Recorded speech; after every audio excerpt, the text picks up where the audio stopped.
Hello traders, trading मजे channel में आप लोगों का बहुत बहुत स्वागत है। मैं डॉक्टर मजहर खान। दोस्तों, आज का हमारा जो ये वीडियो है इन्वेस्टिंग प्लस स्विंग ट्रेडिंग दोनों पर्सपेक्टिव से बहुत बढ़िया होने वाला है। तो दोस्तों, इस वीडियो को लास्ट तक बिना स्किप किए हुए देखिएगा ताकि आप प्रॉपरली समझ सके कि इन्वेस्टिंग क्राइटेरिया के हिसाब से किस तरीके से आपको काम करना है, और अगर आप स्विंग ट्रेडिंग के पर्सपेक्टिव से इस स्टॉक को देख रहे हैं तो किस तरीके से आपको काम करना है, ये दोनों चीजें आप समझ सके, इसलिए लास्ट तक देखिएगा। दोस्तों, इससे पहले वीडियो शुरू करूं, आप लोगों से गुजारिश, अगर आप बिगनर से नए हैं और अभी तक चैनल को सब्सक्राइब नहीं किया, सब्सक्राइब कर लीजिए, क्योंकि इस तरीके के अच्छे कंटेंट आपको इस जो है चैनल पे मिलते रहेंगे। और जब भी नई वीडियोस डालूंगा दोस्तों, आपके मोबाइल तक जल्द से जल्द पहुंचेगा। हमारा फ्री टेलीग्राम चैनल अगर आपने ज्वाइन नहीं किया, नीचे डिस्क्रिप्शन में लिंक आ रहा होगा, उसको आप ज्वाइन कर लीजिए ताकि डे टू डे स्टॉक के बारे में जो भी हम बातें करते हैं वो आप तक तुरंत पहुंच सके। तो चलते हैं चार्ट पर बिना वक्त गवाए और देखने की कोशिश करते हैं दोस्तों कि आज का जो स्टॉक है वो कितना इंपॉर्टेंट है आने वाले भविष्य के लिए, उसके अंदर क्या पोटेंशियल छुपा हुआ है और ये स्टॉक मैंने क्यों सिलेक्ट किया, सारी चीजों को जानने की कोशिश करते हैं दोस्तों। तो ट्रेडर्स, हम चार्ट पर आ गए हैं और चार्ट पर मैंने मंथली चार्ट लगा रखा है। इससे जो है कंपनी में इन बिटवीन आपको बताने ही वाला हूँ कौन सी कंपनी है। बट दोस्तों, पहले एनालिसिस समझ लेते हैं और देखने की कोशिश करते हैं। देखिए, यहाँ से कंपनी ने काम स्टार्ट किया 2003 के आसपास और कंटिन्यूअस एक ही प्राइस बैंड में जो घूमता रहा, और यहाँ पे इसने एक ब्रेकआउट दिया इस जगह पे। अगर हम इसको जूम करके देखें तो हमें समझ में आएगा कि ये जो प्राइस बैंड है इस जगह पे इसने जो है यहाँ से ऐसा एक जो है कंपनी ने ब्रेकआउट दिया और उसके बाद ऊपर जाके फिर ये कंसोलिडेट किया। फाइनली अगर देखा जाए कंपनी के कैरेक्टरिस्टिक के बारे में, तो ये जो 2011 का जो यहाँ पे आप देख रहे हैं इस जगह पे 2011, और उसके बाद उसने इसको ब्रेक किया है इस जगह पे 2017।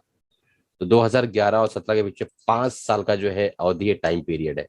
तो आप यहाँ देख पा रहे होंगे कि इसने जो है इस इलाके को, इस एरिया को यहाँ पे जाके ब्रेक किया। ठीक है, और यहाँ पे एक अच्छा एक्यूमुलेशन था और आरएसआई भी काफी मजबूत था, और इसके बाद 5 साल बाद अपने लाइफ टाइम हाई को इसने ब्रेक किया। यानी ये जो है चीज इसने एक बार ऑलरेडी रिपीट कर चुकी है। ठीक है, तो यहाँ पे अगर देखिए तो 2005 का ब्रेकआउट यहाँ हमें मिला था 2009-10 के आसपास इस इलाके में। मैं छोटा सा लाइन ड्रॉ कर देता हूँ ताकि आपको आइडिया मिले। इस इलाके में ये देखिए प्राइस देख रहे हैं, ये जो प्राइस यहाँ था उसको इसने यहाँ ब्रेक किया। उसके बाद फिर यहाँ से वापस प्राइस गिरा और यहाँ ब्रेक किया। तो इसके पैटर्न को समझिए मंथली चार्ट में, उसके बाद मैं बताता हूँ कि मैं क्या बताने चाह रहा हूँ। तो आप देख पा रहे होंगे इसने एक हाई बनाया है 647 का 2018 में। उसके बाद अगेन यहाँ पे इसने 668 के आसपास का हाई बनाया है 2011 में, लेकिन वहां पे सस्टेन नहीं कर पाया और क्लोजिंग उसने दी लगभग लगभग 559 के आसपास। तो ये जो एरिया बनकर आता है ये काफी जो है इंपॉर्टेंट एरिया बन जाता है, क्योंकि सेम एक्शन अगेन वो करने की कोशिश कर रहा है। ठीक है, जो एक्शन यहाँ इसने किया, जो एक्शन वहां इसने किया। ठीक, और अगर गौर से अगर आप देखें यहाँ पे बिल्कुल एक राउंडिंग बॉटम पैटर्न जैसा भी बनता हुआ हमें नजर आ रहा है। ठीक, तो अगर इस तरीके से अगर देखा जाए तो ये जो डीप है, ये जो इसके अंदर का डेप्थ होता है राउंडिंग बॉटम पैटर्न में, सॉसर पैटर्न कह लीजिए, तो ये जो डीप होता है वही ऊपर उसका टारगेट होता है। तो अब हम चलते हैं वीकली चार्ट पे और देखते हैं। यहाँ पे दोस्तों एक चीज और नजर आपको आ रही होगी कि वॉल्यूम और आरएसआई कंटिन्यूअस मजबूत होता नजर आ रहा है। देखिए यहाँ से, तो जब भी इस तरीके की लेग दिखाई देती है कि प्राइस भी ऊपर जा रहा है, आरएसआई भी मजबूत हो रहा है, वॉल्यूम भी अच्छा हो रहा है, तो ये जो लेग मानी जाती है कि ये स्ट्रॉन्ग लेग है और ये जो है सस्टेन करेगी, नीचे की तरफ नहीं आएगी। ठीक है, अब मैं आपको एक बहुत इंपॉर्टेंट चीज इसमें सिखाने वाला हूँ, बिना स्किप किए हुए देखिएगा कि बहुत इंपॉर्टेंट चीज जो सिखाने वाला हूँ एक रेजिस्टेंस के टॉपिक पे, तो वो आपको दिखाने वाला हूँ। चलते हैं वीकली चार्ट में। वीकली चार्ट में मैं सारी चीजों को हटा देता हूँ और आप देखिए दोस्तों, एक चीज समझ लीजिए मैं जब बोलने जा रहा हूँ। जब भी मान लो ये एक रेजिस्टेंस है, एग्जाम्पल दे रहा हूँ। ठीक है, प्राइस यहाँ से ऊपर की तरफ आया आया आया आया। अब प्राइस के पास दो क्राइटेरिया है, या तो प्राइस नीचे की तरफ वो वेट करे, या तो यहाँ पे ये कंसोलिडेट करे। ठीक है, ब्रेकआउट के पहले वेट करे, या तो फिर ब्रेकआउट होने के बाद नीचे आके फिर वापस कंसोलिडेट करे। ये दो तरीका ही होता है प्राइस के पास, तीसरा कोई तरीका नहीं है कि कहाँ पे कंसोलिडेशन करे। क्योंकि जब एक लैग लेकर आता है, एक बड़ी रैली करके जब प्राइस आता है, तो एक बड़े ब्रेकआउट के पास आकर जब एक बड़े ब्रेकआउट के पास जब ये आता है, मैं आपको एग्जांपल देता हूँ इसी वीआईपी के अंदर। तो हमने जो यहाँ से गिरावट दर्ज कराई और एक राउंडिंग बॉटम ही वीकली चार्ट में लगा रखा, ये बनाया बस।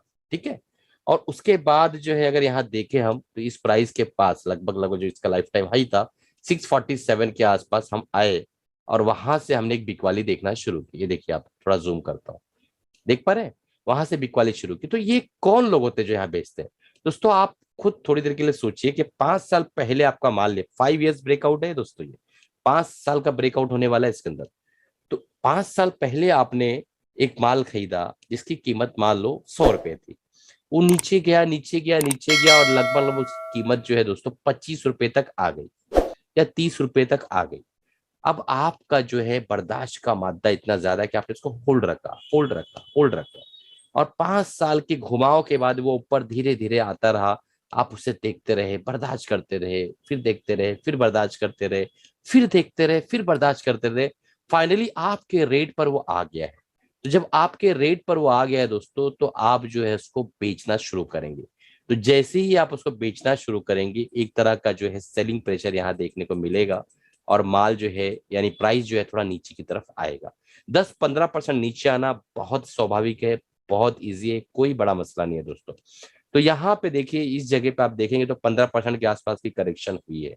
ठीक है, ये प्राइस अगर आप देखेंगे तो 15% के आसपास की करेक्शन हुई है, और प्राइस वहीं कंटिन्यू जो है सस्टेन कर रहा है। तो अब मैं यहाँ पे जो सबसे इंपॉर्टेंट ग्रू मंत्र है वो सिखाने जा रहा हूँ कि इस तरह की कंडीशन के अंदर आप एक चीज याद रखिएगा कि यहां से जो अगर ये ब्रेक करता है तो बहुत बड़ी बहुत अच्छी रैली मिलेगी। लगभग लगभग ये हमारा टारगेट होगा। तो इस तरीके से आप ध्यान रखिए कि इस तरीके के चीजों में जो है रैली हमें बड़ी मिलती है।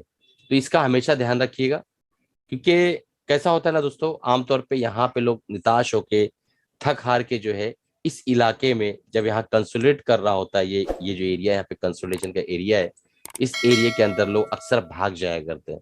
पर जब ये रेजिस्टेंस के पास हो, एक 5 साल के ब्रेकआउट के पास हो, तो आप सोचिए कि कितने लोग बेचारे फंसे रहे होंगे, और कितने लोग कितने दिनों से इंतजार कर रहे होंगे कि भाई मेरा प्राइस कब आएगा, मैं कब निकलूंगा। अब प्राइस आया है तो बेचारे निकल रहे हैं, उनको निकलने दीजिए, थोड़ा सा स्टेबलाइज होने दीजिए। ठीक है, और उसके बाद इसके अंदर हमें जो है एक बेहतरीन मोमेंटम देखने को मिलेगा। तो ठीक है, ये चीज आप समझ में आ गए कि रेजिस्टेंस के पास या तो नीचे या तो ऊपर अगर कंसोलिडेशन होता है लंबे समय के लिए एक अच्छे वॉल्यूम के साथ और एक अच्छे जो है आरएसआई के साथ, तो एक अच्छा साइन होता है। बट यहाँ आरएसआई कंटिन्यूअस नीचे जाता हुआ नजर हमें आ रहा है, बट प्राइस नीचे नहीं जा रहा है दोस्तों। ठीक है, और वॉल्यूम भी ठीक ठाक है। तो अब चलते हैं और देखने की कोशिश करते हैं कि सर अगर सारी चीजें हमें समझ में आ गई, बाइंग करना है इसके अंदर, अगर इन्वेस्टिंग करना है तो किस तरीके से करना है। तो हम एक ट्रेंड लाइन का सहारा लेंगे, वीकली टाइम फ्रेम में एक ट्रेंड लाइन ड्रॉ करेंगे यहाँ से। ठीक है, इस तरीके से तो हम देखेंगे कि ये जो एरिया निकल कर आता है, ये एरिया ये एक बहुत बेहतरीन एरिया है जहां पे इसको हम एक्यूमुलेट कर सकते हैं। इस इलाके में 780 से लेके 540 के बीच का एरिया जो है, इसके अंदर एक अच्छा एक्यूमुलेशन फेज है। और उसके बाद जब ये ब्रेकआउट करेगा लाइफ टाइम हाई, तो हमें असली मजा देखने को मिलेगा। लाइफ टाइम हाई दोस्तों मतलब 660 के आसपास रहेगा, 670 पकड़ लीजिए। ये लाइफ टाइम हाई जब ब्रेक करेगा तो बहुत बड़ा मजा आने वाला है। अब अगर आप देखें ट्रेल लाइन के हिसाब से और इसके हिसाब से, तो ये जो जोन निकल कर आता है 670 470 से लेके 540 के बीच का एरिया, यहाँ पे हमें अपना फंड डालना है। धीरे धीरे करके कैसे डालना है मैंने हमेशा बताया, अगर 1 लाख रुपए आपके पास है तो आपको यहाँ 20,000 डाल देना है। फिर और नीचे आए तो और आप 20,000 डालिए, फिर थोड़ा सा वेट करिए, ऊपर रिवर्सल करके जाने लगे, इसको ब्रेक करे, फिर बाकी का पैसा लगाइए, ताकि आप जो है इसमें जो आपका अगर स्टॉप लॉस हिट होता है तो आपका ज्यादा लॉस ना हो। ठीक है दोस्तों, तो मैंने आपको बताया कि 470 से लेके 540 के बीच का आपको इसके अंदर जो है एक्यूमुलेशन करना है, 470 से 540 के बीच का। अब जो है देख लेते हैं स्टॉप लॉस हमारा क्या होगा। तो हमारा स्टॉप लॉस होगा दोस्तों जस्ट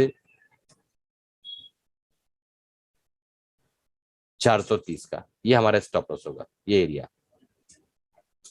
ठीक है, 430 का एरिया हमारा स्टॉप लॉस है। इसके नीचे अगर प्राइस जाता है तो हमें चुपचाप बाहर निकल जाना है और वेट नहीं करना। आप डेली टाइम फ्रेम में चलते हैं और देखने की कोशिश करते हैं। डेली टाइम फ्रेम में आप देख पा रहे होंगे कि आरएसआई जो है 35-37 के नीचे जाने के लिए तैयार नहीं है। प्राइस ने एक बार यहाँ पे सपोर्ट लिया, एक बार यहाँ बॉटम बनाने की कोशिश की, अगेन एक बॉटम बनाने की कोशिश की, और जो है यहाँ से नीचे जाने के लिए बिल्कुल तैयार नहीं है आरएसआई। आरएसआई इसको रजिस्ट करा कि हम नीचे नहीं जाएंगे। ठीक है, अब एक चीज मैं आपको यहाँ और दिखाने जा रहा हूँ, उसको समझिए आप। अगर हम अवरली चार्ट में आते हैं तो हमें एक स्विंग ट्रेंड भी मिलता है दोस्तों। इसके अंदर एक चीज मैं आपको बताने की कोशिश कर रहा हूँ, ये देखिए यहाँ से अगर हम एक टाइम फ्रेम इस जगह से अगर एक लाइन ड्रॉ करें, बिल्कुल इस तरीके से, और इस तरीके से यहाँ पे लाइन ड्रॉ करें, देख पा रहे हो। तो ये जो बिल्कुल आप देखिए यहाँ पे एक असेंडिंग ट्रायंगल पैटर्न बना हुआ है, ये सिमेट्रिकल ट्रायंगल पैटर्न बना हुआ है। इस पैटर्न को बिल्कुल ब्रेक करने की डगर पे अप साइड या डाउन साइड, ज्यादा चांसेस अप साइड है दोस्तों, क्योंकि आरएसआई यहाँ पे काफी मजबूत होता हुआ नजर आ रहा है वीकली, अपना जो है आवरली टाइम फ्रेम में। तो छोटे टाइम फ्रेम में हम एक छोटा सा जो है एक वो ले सकते हैं यहाँ पे, और लगभग लगभग हमें जो है एक अच्छा खासा मुनाफा यहाँ देखने को मिल सकता है। अ, आप समझ लीजिए कि ये यहाँ से अगर ब्रेक करता है तो लगभग कुछ नहीं तो ये हमारा टारगेट होना चाहिए। अ, इस एरिया, ये एरिया हमारा टारगेट होना चाहिए। लगभग मैं आपको बता देता हूँ कि क्या होना चाहिए। ये एरिया हमारा टारगेट होगा 630 के आसपास का। तो अगर 540 550 का एरिया क्रॉस करता है अच्छे वॉल्यूम के साथ, तो हमें इसके अंदर एक एंट्री मिलती है। हमारा स्टॉप लॉस होगा दोस्तों 520 का। ये हमारा जो है एक स्विंग ट्रेड बता रहा हूँ मैं आपको, उसको समझने की कोशिश करिए। 520 का हमारा स्टॉप लॉस होगा, 550 पे हमारी एंट्री होगी, 30 रुपए स्टॉप लॉस और पाने के लिए 630। तो यहाँ से समझ लीजिए 80 रुपए का टेक प्रॉफिट है और 30 रुपए का स्टॉप लॉस है, ठीक है। तो वापस मैं बोलता हूँ, एंट्री 550 पे, ब्रेकआउट, ये ब्रेकआउट के बाद, उससे पहले नहीं, अच्छा वॉल्यूम, अच्छा कैंडल, अच्छी आरएसआई, ठीक है, और एक बुलिश कैंडल यहाँ मिलना चाहिए। ये ब्रेकआउट होता है तो एंट्री करना है। स्टॉप लॉस 530 का और टारगेट जो है 500 630 के आसपास का, ठीक है। तो इस तरीके से जो है हमें इसके अंदर ट्रेड करना है। आप पूछेंगे सर आपने स्विंग ट्रेडिंग क्लास को लिया? बिल्कुल लिया दोस्तों। मैंने आज लिया, डिस्क्लेमर देना चाहूंगा, ये कंपनी का नाम देख लीजिए। कंपनी का नाम है वीआईपी इंडस्ट्री। बहुत बढ़िया कंपनी है, बहुत सालों से बहुत अच्छा प्रदर्शन कर रही है। हालांकि इस वक्त ट्रैवल वगैरह बंद है, बट दोस्तों ये एक अच्छी कंपनी है, अच्छा काम करती है और अच्छा स्ट्रेंथ नजर आने लगी है अभी इसके अंदर, इसलिए मैंने इसको आपको बताने की कोशिश की। एक डिस्क्लेमर देना चाहूंगा दोस्तों कि जब भी आपको इसके अंदर ट्रेड करना है तो कोई बाय सेल रिकमेंडेशन नहीं है।